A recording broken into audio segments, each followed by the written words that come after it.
ہائے دوستو، میرا نام ہے شہباز احمد۔ آپ دیکھ رہے ہیں میرا یوٹیوب چینل اسلامک پازیٹیوٹی۔ اگر آپ میرے چینل پر پہلی بار آئے ہیں تو سب سے پہلے چینل کو سبسکرائب کیجئے تاکہ آنے والی ویڈیوز کے نوٹیفیکیشن آپ کو مل سکیں۔ آج کی ویڈیو میں ہم بات کریں گے جدید خلافت کی بحالی کے بارے میں۔ ویڈیو کو اینڈ تک دیکھیے گا۔ ویڈیو پسند آنے کی صورت میں اسے لائک کیجئے گا اور کمنٹ سیکشن میں بتائیے گا یہ ویڈیو آپ کو کیسی لگی۔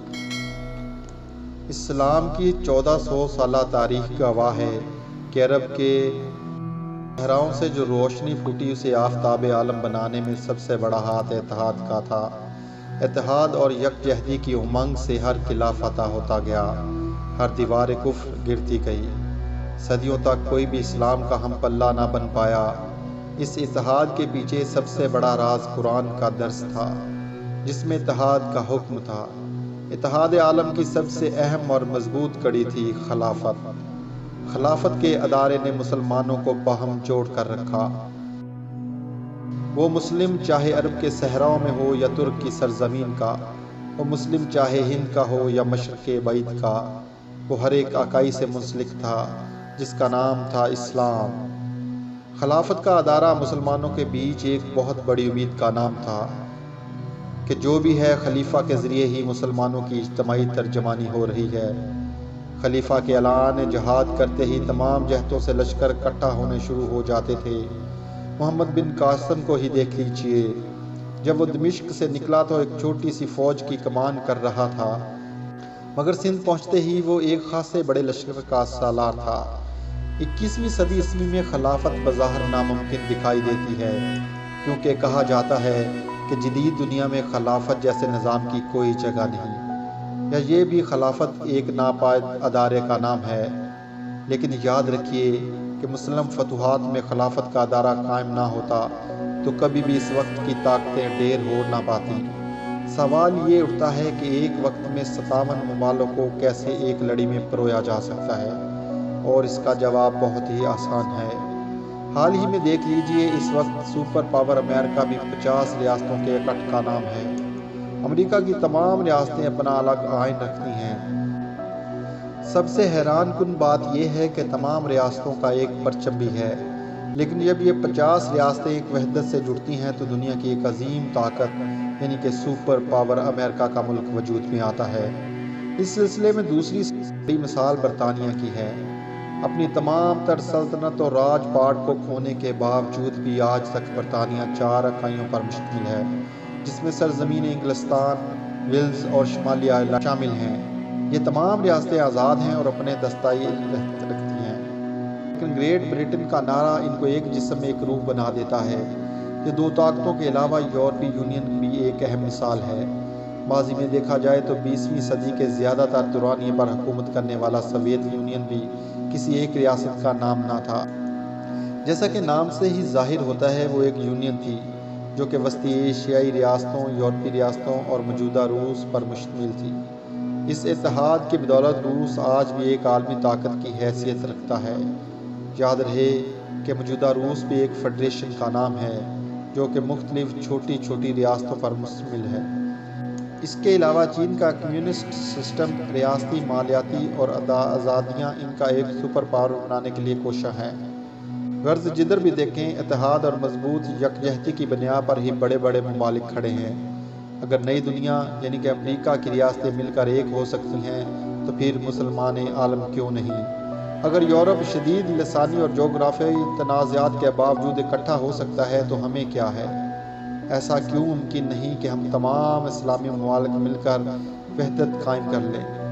ہمیں بار بار احادیث و قرآنی آیات میں متحد رہنے کی تلقین کی گئی ہے، لیکن کیا بیرونی دباؤ ہمارے جذبہ ایمانی پر غالب آ گیا؟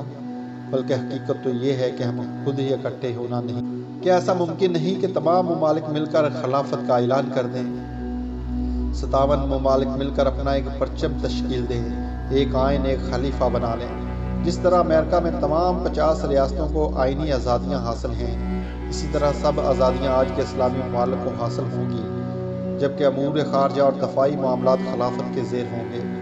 تمام ممالک مل کر سب سے پہلے علاقائی سربراہ کا انتخاب کریں اور اس کے بعد وہ شخص براہ راست خلیفہ کا دست و بازو بنے۔ تمام ممالک کے اشتراک سے ایک اسمبلی قائم کی جائے جس میں ہر ملک کو برابری کی ترجمانی دی جائے۔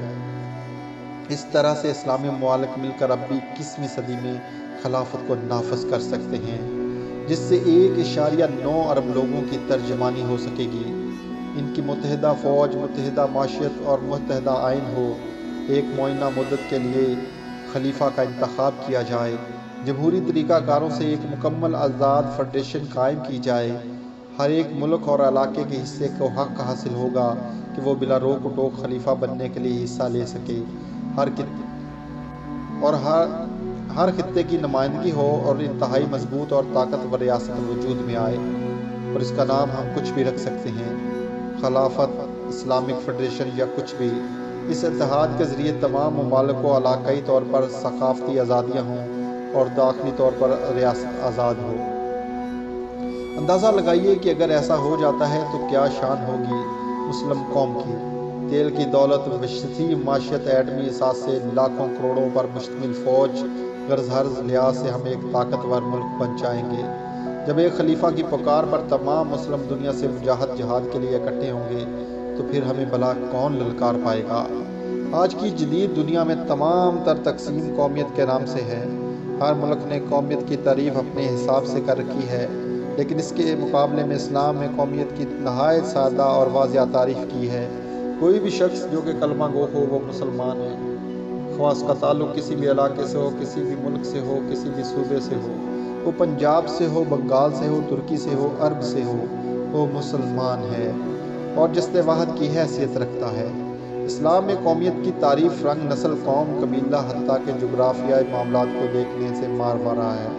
امت مسلمہ میں شامل ہونے کے لیے مخصوص کلمہ گو ہونا لازم ہے۔ اس کے لیے رنگ، نسل کے نام پر بٹوارہ اسلام کے اصولوں کے منافی ہے۔ دین اسلام کی سب سے مضبوطی اس کے نظام خلافت اور عدل اجتماعی میں موجود ہے۔ اسلام کے ادارے کو 21ویں صدی میں جمہوری اصولوں سے روشناس کروا کر پھر سے نافذ العمل کر سکتے ہیں۔ میں نے جو طریقے اور اصول بتائے ہیں وہ انتہائی سادہ اور قابل عمل ہیں، بلکہ میں نے مشورہ دیا ہے کہ یہ اصول تو پہلے اسی دنیا میں موجود ہیں۔ ان سب مقاصد کے حصول کے لیے اگر کسی چیز کی کمی ہے تو وہ ہماری جدوجہد۔ اگر ہم مل کر تحریک چلائیں، لوگوں کی یہ باور کروائیں کہ خلافت کس قدر لازم ہے، تو ہم کامیاب ہو سکتے ہیں، کیونکہ ہمیں ریاست کی چھت تلے امان ملتی ہے۔ کتنا سادہ سا طریقہ ہے کہ پہلے تمام ممالک اپنا نمائندہ اور سربراہ منتخب کریں، اس کے بعد تمام نمائندے مل کر ایک خلیفہ کو چنیں۔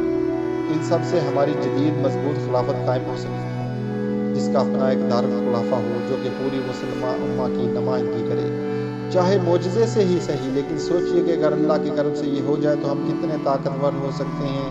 جب 2 ارب کے لگ بھگ مسلمانوں کو کشمیر، فلسطین اور قبرص کے لیے آوازیں اٹھائیں گے تو کون ہوگا جو ہمیں روکے گا؟